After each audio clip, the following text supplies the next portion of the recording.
Universidad Veracruzana, Facultad de Arquitectura. Arquitectura del Renacimiento y Manierismo. Libro Entender la arquitectura, sus elementos, historia y significado, Leland Roth. Capítulo 16. La forma ideal y la iglesia de planta central. Para los teóricos como Alberti, el círculo y la planta central por él generada eran símbolos religiosos de la perfección divina con un alto poder evocador. La cúpula, erigida sobre el centro, pasó así a ser la manifestación externa más característica de esos proyectos de planta central. Uno de los primeros ejemplos de edificio de planta cuadrada, rematado por una cúpula, es el de la capilla de los Pazzi de Brunelleschi, 1429-1446, construido para la familia Pazzi en el patio de la iglesia de Santa Croce en Florencia. Una vez más, Brunelleschi tuvo que modificar su planta ideal para adaptar la capilla a los edificios existentes. En 1460, para la iglesia de San Sebastiano en Mantua, Alberti proyectó una planta de tipo central en forma de cruz griega, situando el frente del templo en uno de los lados, pero las modificaciones realizadas después de su muerte nos han dejado muy pocos vestigios del proyecto original de Alberti. La expresión más clara del uso del círculo y el cuadrado como módulos generadores es la pequeña iglesia de Santa María de la Carceri, obra de Giuliano da Sangallo, construida entre 1485 y 1491 en la localidad de Prato, al noroeste de Florencia. Su planta de cruz griega está generada por un cubo central y 4 semicubos laterales que forman los brazos de la cruz. Las pechinas levantadas sobre el cubo central transforman la forma cuadrada en un círculo, del que arranca un tambor corto y sobre él una cúpula nervada. El conjunto está iluminado mediante 12 ojos de buey abiertos en la base de la cúpula y una linterna en el ápice. Todas las aristas del volumen interior se resaltan por medio de pilastras, entablamentos y arquitrabes corintios de piedra oscura que contrastan acusadamente con las desnudas paredes de estuco blanco. Exteriormente, cada componente del volumen interior se resalta mediante una chambrana de piedra superpuesta, el muro estructural de ladrillo. El entablamento exterior se corresponde exactamente con el del interior. El nivel del ático superior se corresponde con las bóvedas de cañón que cubren los brazos de la cruz. Los frontones y el bloque central con el que se encuentran se corresponden con el corto tambor interior que sostiene la bóveda. En resumen, la iglesia es un ejercicio racional de extrapolación de partes a partir del cubo central, ampliado mediante bóvedas de cañón y semicírculos en todas las direcciones. Cada elemento del exterior nos anuncia lo que vamos a encontrar en el interior. No hay sorpresas intelectuales, sino más bien una perfecta adecuación a una armonía proporcional en cada una de sus partes. Las iglesias de planta en cruz latina de Alberti. En muchos casos, el arquitecto del Renacimiento no dispuso de un terreno abierto sobre el que construir partiendo de cero, sino que tuvo que adaptar su predilección clásica por la planta central a una planta basilical gótica existente. Alberti encaró este problema en 1450 y 1461, colocando una nueva envoltura exterior alrededor de la iglesia de San Francesco, también llamado Templo Malatestiano, en Rimini, una ciudad bañada por el Adriático y dominada a la sazón por Segismundo Malatesta. Con su nuevo cerramiento de profundas arcadas, Alberti convierte el muro de la vieja iglesia en una escultura gigantesca, que evoca, por la solidez y proporción de sus formas, el Coliseo romano. Los huecos de las viejas arquerías góticas se disimulan mediante nichos en forma de arco de medio punto, ocupados por los sarcófagos ceremoniales de los miembros de la familia Malatesta.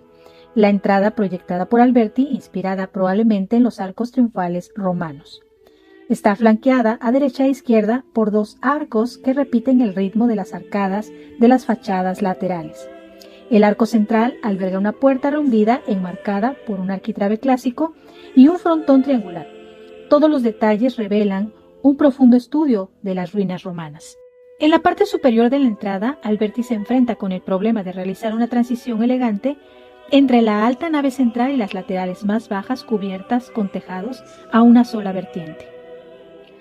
Por desgracia, esta franja superior no llegó a realizarse según el proyecto de Alberti, aunque una carta suya dirigida al arquitecto que le supervisaba las obras nos permite adivinar no solo cuáles eran sus intenciones, sino también la importancia que tenían las relaciones de proporcionalidad en todo el proyecto.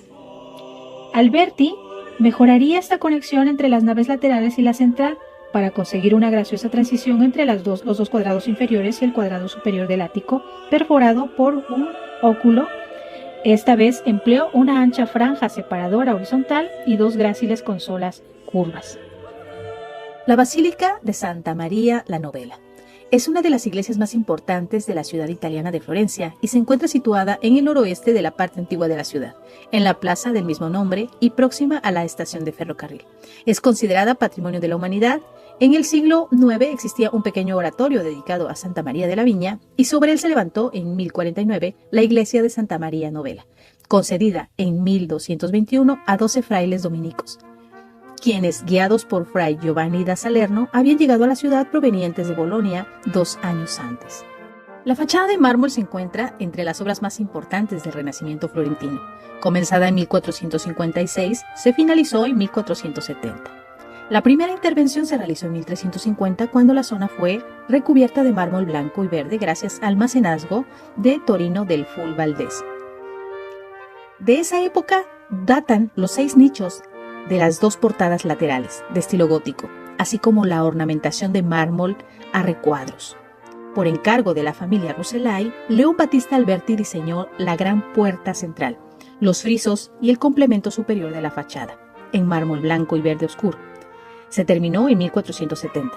Alberti armonizó los elementos previos góticos con los nuevos puramente renacentistas. Las incrustaciones bicolores se inspiran en el románico florentino, en concreto en la Basílica de San Miniato al Monte. Alberti también ideó las 2 volutas que permiten salvar la distancia existente entre la nave central y las laterales, denominadas aletones. La voluta de la derecha fue recubierta de mármol en 1920. La última de las obras de Alberti tuvo una realización mucho más cuidada. Estamos hablando de la iglesia de San Andrés en Mantua, proyectada por Alberti en 1470, construida por Luca Fancelli, siguiendo al pie de la letra las instrucciones de aquel y terminada en 1493, después de la muerte de Alberti. Una vez más, Alberti tuvo que adaptarse a las condiciones existentes, pegando su nueva fachada al campanario, que no podía ser demolido, de ahí que la fachada sea una versión ligeramente reducida del cuerpo principal de la iglesia. Pero el principal problema que tuvo que afrontar Alberti, contradiciendo su fuerte tendencia a la planta centralizada simbólica, fue que tales plantas no se acomodaban al servicio litúrgico procesional de la iglesia. Para este tipo de liturgia, el esquema de planta basilical se comportaba mucho mejor. Este problema fue recurrente entre los arquitectos renacentistas. Por más que propusieron una y otra vez plantas centrales idealizadas, fuesen circulares o cuadradas, casi siempre tropezaron con la preferencia eclesiástica por la planta de cruz latina. Esta lucha entre el ideal y la práctica queda perfectamente reflejada en las dramáticas oscilaciones pendulares que sufrieron los sucesivos proyectos para la nueva Basílica de San Pedro en Roma. Por estas razones, Alberti tuvo que recurrir en San Andrea a la misma solución mixta que ya experimentada anteriormente por Brunelleschi en Florencia, crear una disposición centrada en torno al crucero y que a la vez dirigiese la atención hacia el altar, como en las plantas basilicales. Su solución, inspirada por Brunelleschi, estaba más cercana a la maciza solidez de las termas romanas que a la ligereza de la iglesia del Santo Espíritu. El cubo del crucero se prolonga a ambos lados y hacia adelante en forma de 3 bóvedas de cañón, constituyendo los brazos del transepto y el coro, que está rematado por un ábside semicircular. Por su cuarto lado, el cubo del crucero se extiende linealmente en forma de 3 crujías que configuran la nave central. Aquí, como en las pesadas bóvedas de la Basílica de Magencio, la bóveda artesonada de Alberti se apoya sobre unos macizos pilares laterales conectados por cañones más pequeños. Estas bóvedas de descarga de los empujes de la bóveda central son las que cubren las profundas capillas laterales comprendidas entre los pilares. Con esta organización interna, bóveda de cañón central sostenida lateralmente por las bóvedas de las capillas, Alberti solucionaba la reducción de la fachada, obligada por la presencia de la torre del campanario. La fachada, con su puerta de entrada acusadamente retranqueada, es también otra variación del arco del triunfo romano. El orden corintio inferior, que sostiene el gran arco del nicho central, está inserto en otro orden corintio colosal, el formado por las pilastras y el gran frontón clásico. Como una demostración más de diseño proporcional, la fachada completa de esquina a esquina y de pavimento a frontón está nítidamente inscrita en un cuadrado. Bramante y la nueva iglesia de San Pedro de Roma. Como Alberti, Donato Bramante, 1444-1514, tenía preferencia por los edificios religiosos de planta central. Formado en Urbino como pintor, al trasladarse a Milán, su vocación derivó hacia el proyecto de edificios. En 1499, cuando los franceses ocuparon la capital lombarda, Bramante se trasladó a Roma, donde recibió el encargo de construir un pequeño martirium, para señalar el lugar donde, según la leyenda, fue crucificado San Pedro. Sus mecenas fueron los reyes católicos, Fernando e Isabel de Castilla, cuyos nombres pasarían universalmente a la posteridad por su patrocinio de los viajes de Colón al Nuevo Mundo. Al escribir sobre la iglesia ideal de planta central, Alberti había usado el término latino templo. Bramante tomó al pie de la letra Alberti, inspirándose en los templos perípteros redondos, para su proyecto del Martirium en honor de San Pedro. El resultado fue el Tempietto de San Pietro in Montorio en Roma. Bramante proporcionó cuidadosamente su templete de tal manera que su altura desde el suelo hasta la base de la cúpula es igual a su anchura, y la relación ancho-alto en la columnata períptera dórica se repite en la relación ancho-alto del tambor de la cúpula.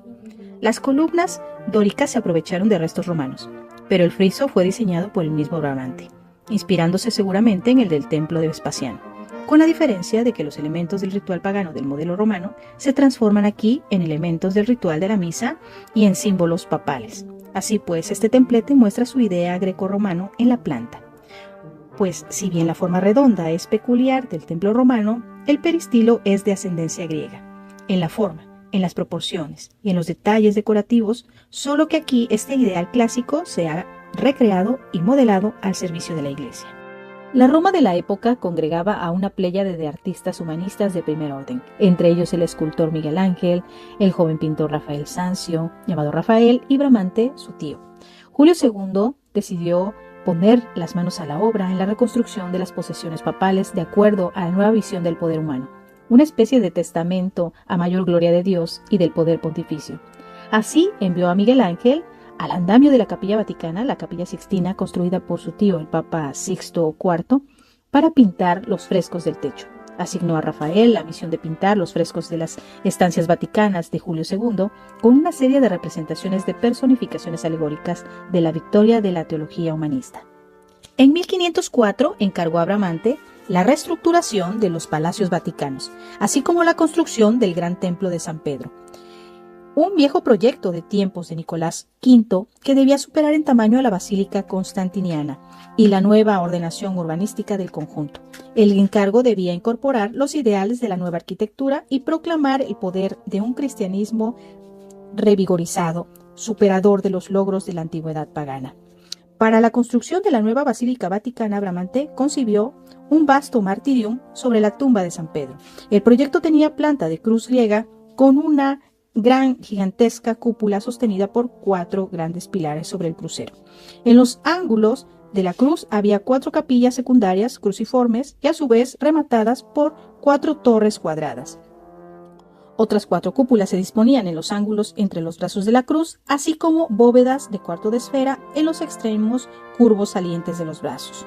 El proyecto de Bramante, acaso inspirado en unos bocetos de Leonardo da Vinci, que muy bien pudo haber visto en Milán, combinaba la claridad lógica de formas de la cruz griega con las bóvedas de cañón y las cúpulas semiesféricas romanas. Círculos y cuadrados, cubos y semiesferas se agrupaban, unos alrededor de otros en una gran pila piramidal. El conjunto de la iglesia debía ocupar un cuadrado de 161 metros de lado y posiblemente Bramante tuviera el proyecto de crear una plaza pavimentada cuadrada aún mayor en torno a la iglesia. Evidentemente, este era un proyecto destinado a rivalizar en escala con los de los romanos. La construcción se inició en 1505, empezando por los pilares de la gran cúpula. Cuando Bramante contaba con 61 años de edad, a su muerte en 1514 solo se habían terminado los pilares, las bóvedas de cañón que los conectaban y las partes bajas de los muros radiales. Para financiar el alto coste de las obras, Julio II publicó una indulgencia en 1506, como ya había hecho el Papa Clemente VI en 1343. La concesión de las indulgencias corría a cargo del Papa y por delegación los cardenales y obispos. Con el tiempo, tal práctica daría pie a numerosos abusos y al mercadeo descarado de indulgencias, lo que conduciría a la llamada disputa sobre las indulgencias. En Alemania, la predicación de la bula, promulgada por León X en 1515 para sufragar la reanudación de las obras del Vaticano, corrió a cargo del dominico Johannes Tetzel. Los abusos que se cometieron en ese motivo indignaron a muchos y muy especialmente a Martín Lutero, un fraile agustino que atacó duramente la base misma de las indulgencias hasta el punto en que la víspera de Todos los Santos de 1517 colocó en la puerta de la iglesia de Wittenberg un escrito con 95 tesis en las que atacaba el sistema de contribuciones y la riqueza de la iglesia. Este hecho polarizó inmediatamente a los príncipes alemanes, muchos de los cuales estaban deseosos de liberarse del control papal. Con este acto, Lutero no pretendía salirse del seno de la Iglesia, sino solo combatir los abusos y errores de sus dirigentes. Pero lo cierto es que, al ser invitado por el Papa a retractarse, quemó la bula pontificia en la plaza pública de Wittenberg, iniciando así el movimiento de la Reforma, que acabaría en una escisión definitiva dentro de la Iglesia. Bajo los papas siguientes, el proyecto de planta central de Bramante sufrió diversas alternativas sobre el papel. Primero se volvió a una idea más tradicional de planta basilical longitudinal, la de Antonio de San Galo, para volver más adelante a diversas variantes de planta central, ambivalencia que se prolongó durante décadas.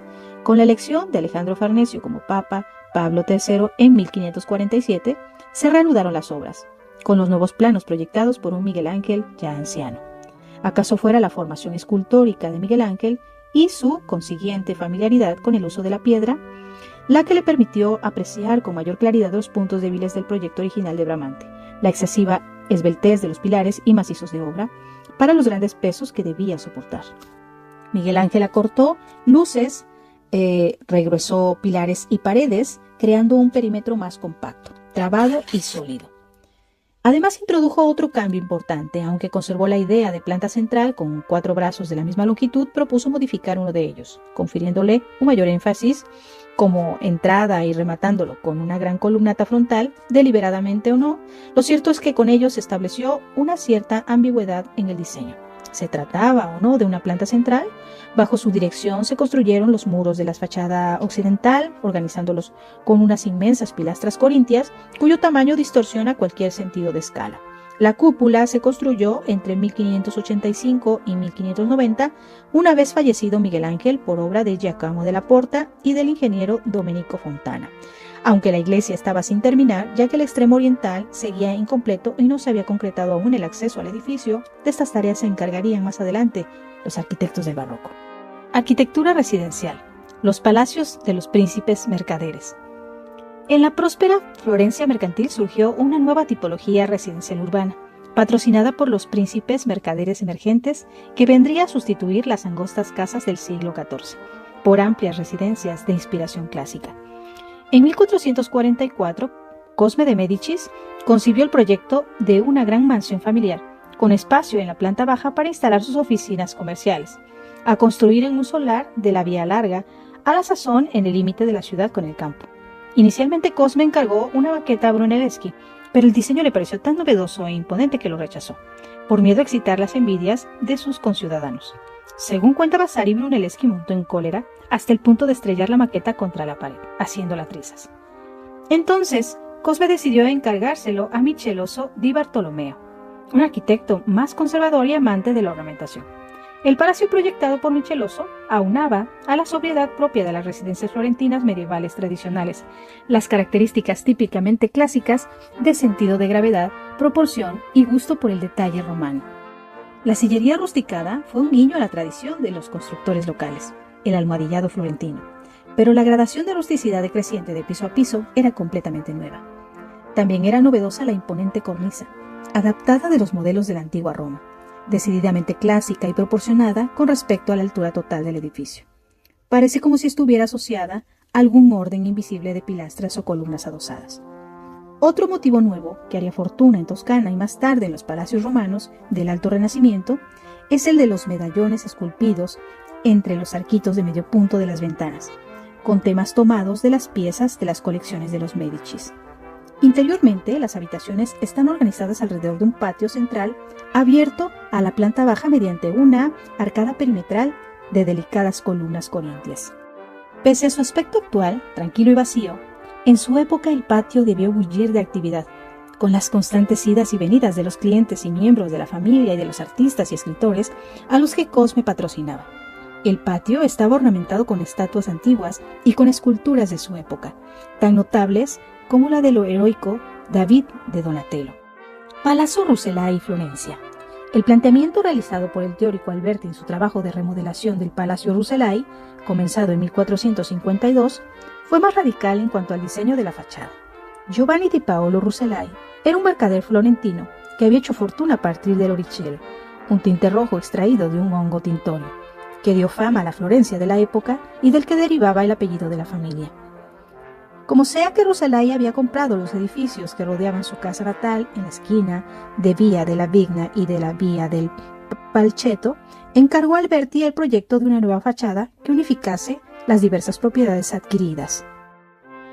Al fin de dar un sentido de orden modular al muro de almohadillado florentino tradicional, Alberti superpuso 3 órdenes de pilastras, como habían hecho los antiguos romanos en el Teatro de Marcelo y en el Coliseo, con un orden dórico toscano en la planta baja, una variante del jónico en el primer piso y una reinterpretación libre del orden corintio en el piso superior. Los entablamentos de los distintos órdenes servían de base a las pilastras y ventanas del orden superior, mientras que las pilastras más altas hacían lo propio con una gran cornisa proporcionada con la altura total del edificio. El zócalo o pedestal a nivel de la calle es rústico para evocar el opus reticulatum romano. Así es como compagina Alberti ciertos elementos tradicionales seleccionados con el nuevo interés por la arquitectura romana, haciendo de paso una reinterpretación lógica de los órdenes clásicos para crear un módulo de proporcionalidad en toda la fachada.